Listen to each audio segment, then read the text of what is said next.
Hello everyone, Elliot here again, and in today's video I'm going to be doing a restoration on a PS2 that I just picked up from the car boot. I've already got two there, as you can see. I've got the blue one and the black one, and in today's video I'm going to be taking this one apart, showing you kind of how to do it. If we plug it into the socket, we might be able to find if it has a game or not. It actually comes with a memory card as well, an official PlayStation one. I've got a blue one for that one, and I've got a black one for that one as well, but it's always good to have spares. This one seems to be in pretty good condition.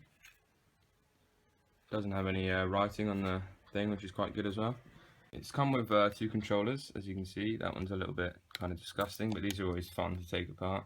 And there's someone on the Facebook group called Martin who loves himself a nice dirty controller.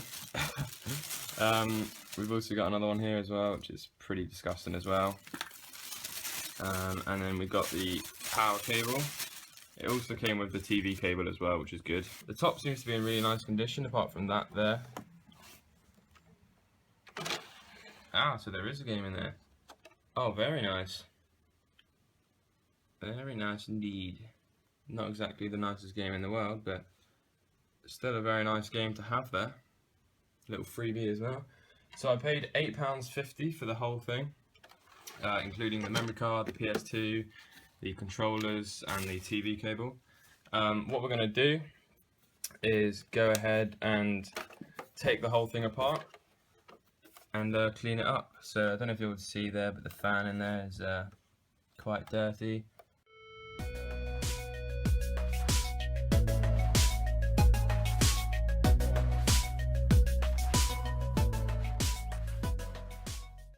Okay, so there we go. I've taken the screws out. Now it's just a case of lifting the back up and then feeding through the ports and disk drive on the front like that, and the buttons, and you'll see the inside of this. So this one's actually not as bad as some of the other ones that I've had before, but I'll still just take you through the process of cleaning it anyway. Basically, the first thing you're going to do is undo a couple of the screws on here. So you've got one in here, you've got one in here, you've got one there, and then you've got one there. So we're going to take them off now. Okay, and once you've done that, you can simply lift up the memory slot and the controller port, and you can just see this little black cable here. If you flick up the little kind of lever on there, then you can pull the cable out.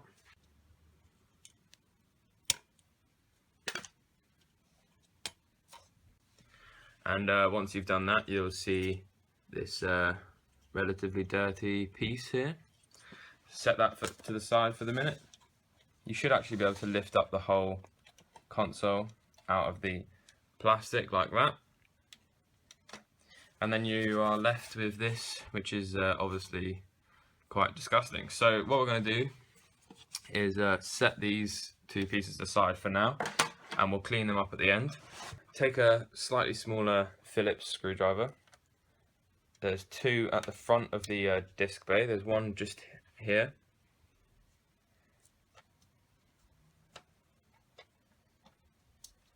And there's one on the opposite side.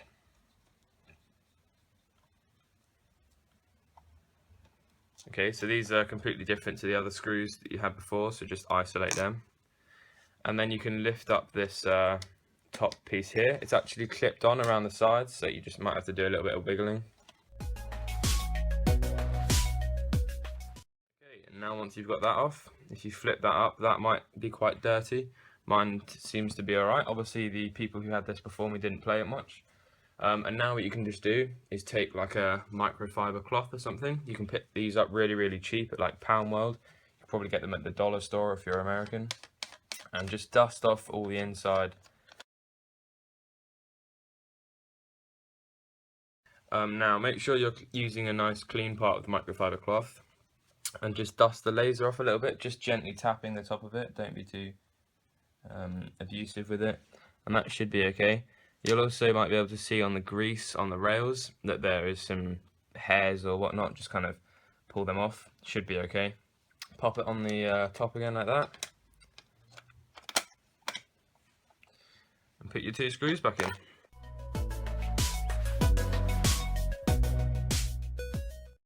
Okay, and the next thing we're going to do is focus our attention at the back here. With this, you should just be able to lift it out of the whole assembly like that. Pop that to the side, and then you can lift this piece off. It might be a little bit tricky, it's kind of clipped on in several different areas, but it should be pretty much quite easy to come off. Now once you've done that, you'll see that the fan is attached there with 2 very tiny cables, so just feed that through whilst you're taking this back piece off. It can be a little bit tricky, but just like that, set that aside. And then we're going to just gently put the whole thing down again. Just want to be careful with that fan. And now you can unclip this as well, which is just held on by a little clip like that. But now what we're going to do is focus our attention on the fan. Okay, so the best thing you can use to clean this is a Q-tip. I've actually got this one here, which is a sponge type Q-tip.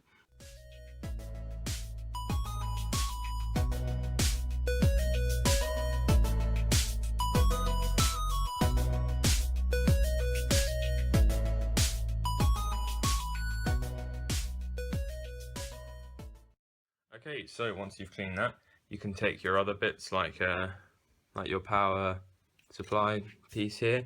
That will probably be quite dusty. Mine's actually alright, but you can just take your brush or your toothbrush, whatever you're using, and just scrub in there like that.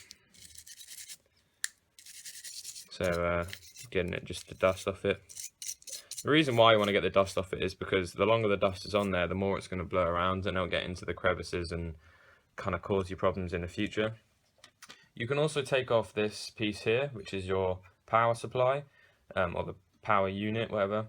There's just 4 screws on there. You can lift it up and it might be quite dusty under there, but this one's actually quite okay, so I'm not going to do that. So then the next thing we're going to focus our attention on is the grill piece here. If it's really dusty, then put it in the sink with the other pieces of plastic, but if it's not, then you can just kind of scrub it off like that. Make sure you're not doing it too closely to your pieces that you've just cleaned.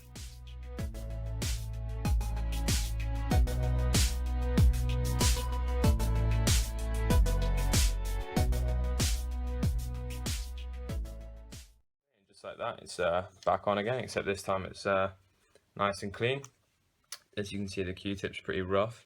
So if they're really dirty, then you can go ahead and put them in the sink if they've got like stains on the outside and whatnot. But if it's just dust like this, then what you can actually do is just take your rag or your microfiber cloth and just clean on the inside there like that.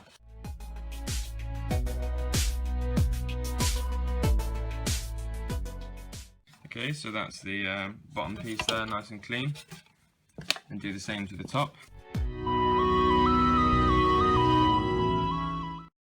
Okay, so now once everything's nice and clean, the last thing you have to do is the piece here.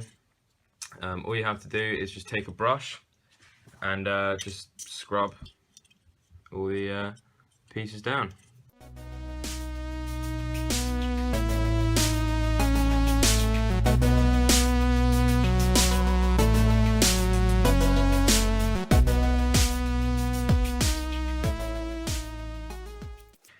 You might find on the screws here that the ends might be a little bit kind of dirty. If it focuses, what you can actually do is take a wire brush and just scrub the ends off like that, and then it'll be nice and clean again.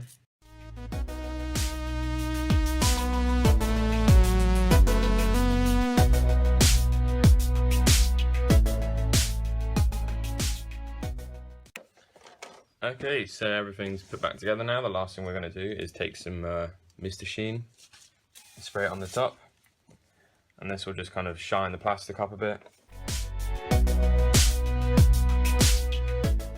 Alright, and that pretty much concludes this video. As you can see, it's nice and shiny now. Everything's nice and clean. It's all ready to play some Shadow the Hedgehog. just want to say a massive thank you for helping me reach 100 subscribers. It's really awesome. I've got plenty of more videos for the future that I'm going to make. Lots of different ideas. I've had lots of different comments from people kind of telling me the stuff that they want to see. So I'll let you know when I make some more videos. Might make a Facebook page or something so I can release the information onto that. At the moment I'm only on a private kind of local Facebook page for retro collectors, but might make one dedicated to my channel so you guys can tell me what you want to watch and I can tell you what kind of things I've got coming up in the future. So that's it for this video. Thanks very much for watching and I'll catch you in the next one.